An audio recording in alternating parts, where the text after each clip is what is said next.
فرض نماز کے فوراً بعد کلمہ شریف بلند آواز سے پڑھا جاتا ہے، اس کے بارے میں ارشاد فرمائے یہ پڑھنا چاہیے یا نہیں؟ پڑھنا جائز ہے، ضروری نہیں ہے۔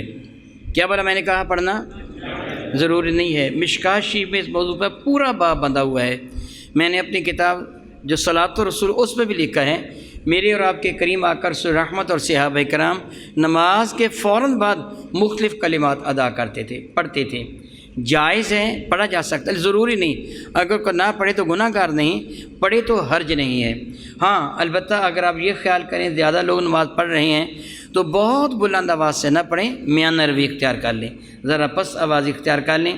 جس طرح تکبیرات تشریق ہیں جو عید الاضحیٰ کے دنوں میں پڑھی جاتی ہیں، 9 ذی الحجۃ المکرم سے لے کے 13 ذی الحجۃ المکرم کی نماز عصر تک، وہ ہر فرض نماز کے ساتھ جو بھی جماعت مستحبہ کے ساتھ ادا کی جائے، اس کے بعد کم از کم ایک مرتبہ اس کا پڑھنا واجب ہے۔ اللہ اکبر، اللہ اکبر، لا الہ الا اللہ، اللہ اکبر۔ وہ آپ کو یاد ہے، آپ نے سنی بھی ہوں گی، پڑھی بھی ہیں عید کے دنوں میں، یعنی نماز کے فوراً بعد ذکر کرنا حدیث مبارکہ سے ثابت ہے، کیا جا سکتا ہے۔ مزید ویڈیوز اور اپڈیٹس کے لیے ہمارا یوٹیوب چینل 787 STV سبسکرائب کریں اور بیل آئیکن پر بھی کلک کریں۔